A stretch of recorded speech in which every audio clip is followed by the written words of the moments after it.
Welcome, ladies and gentlemen, to this week's edition of the Black and Gold Report, a show all about UNC Pembroke athletics, presented by Pepsi. I'm Jenna Davison, and today on the show we're going to be talking to head football coach Shane Richardson, and on the second half of the show we're going to be talking to women's basketball head coach John Haskins and wrestling head coach O.T. Johnson. But first, we're joined by Coach Richardson. Welcome back to the show. Thank you. Well, let's dive right into Saturday's contest. The Braves closed out the home portion of the regular season schedule with a 36-7 loss to 18th-ranked Valdosta State at Grace P. Johnson Stadium. You said in your post-game press conference that the Blazers were the best team your staff had seen on film this year. What makes them such a difficult team to face? Well, they've got really good personnel to begin with, and they're coached very well. And so they went out and on film you can see working up to last week they play hard and they execute their jobs the right way. They're very precise in what they do, and so they keep things simple, but I think that allows them to be able to play really fast and be able to really be good at what they do, and they take kind of the thinking game out of their X's and O's and their schematics. And so they've got really good personnel all over the board, and I think they play really hard. I think they're very well coached, and I think they execute very, very well on a consistent basis. Well, UNCP registered one of its better offensive days this season in this one with 225 yards of offense, including 105 yards in the fourth quarter. Reggie Pinner comes into the game in the last period and throws for 95 yards on 6 for 10 passing. Have you been happy with the progression of your offense those last couple of weeks, particularly at the quarterback position? Yeah, I really have. A week ago, the quarterback position, we were able to run the ball, and so that was really good to see. And then, this week, I think Seth really had a really good game until we went with Reggie there in the end, and then Reggie came in and gave us a little spark, and I thought he really played well, as well. And so I think those quarterbacks, both of those guys, they're both considered freshmen. It's the first time that they've ever seen college action, and so with both of them just continually learning and growing and developing and seeing things and processing things, they're bound to get better, and they have. And so really looking forward to those guys' future and the future of our offense and the future of the quarterback position there.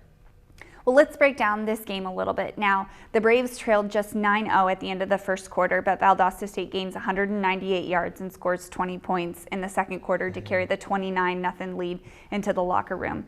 The second quarter proved to be key in this one, but what did you tell your team at the halftime break? Well, we just wanted to see them really finish well and make sure that we just didn't give up, and wanted to make sure that we were continually playing hard and focusing on the things that we could control.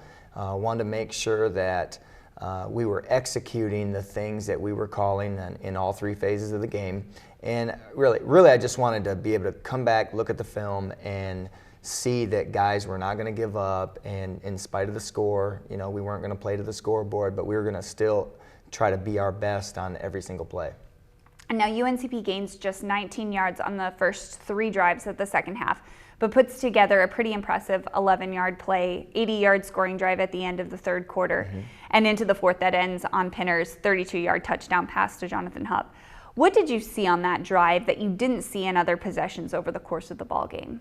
Well, I think sometimes when you bring in a different quarterback, he's able to kind of give a little bit of a spark and be a little bit of an energizer and give a little bit of a different look to the defense. And so I think that's part of what happened. I think our offense maybe rallied around Reggie a little bit, but I think also the defense maybe they had to adjust a little bit to Reggie's style, which is a little bit different than Seth's. And so I think it opened some things up. I think Reggie and Seth are different in the sense of Reggie will do some things that Seth doesn't do.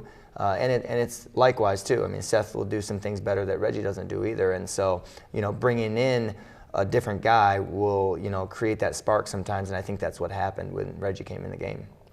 Well, the Blazers scored just one time in the second half of this one and capped off the scoring with a 70-yard touchdown drive in the fourth quarter. Your defense was able to accomplish a little bit more in the second half and forced a turnover and a missed field goal. So what was the difference between the second half and the first for the Braves? Well, I think we had to settle in a little bit. I think our team knew that Valdosta was good coming into the game, and so the first half there may have been a little bit of some feeling out or kind of just wondering, you know, kind of could we play with these guys or what it was going to look like. And so at halftime, we really challenged them to make sure that we were staying together, that we were playing hard, that we were executing our jobs and making sure that we were doing what we were supposed to do. And I think they were able to get a little bit better feel for the second half. All right, well, we're going to take our first commercial break, and when we come back, we're going to continue talking football as well as see some highlights. So stay tuned.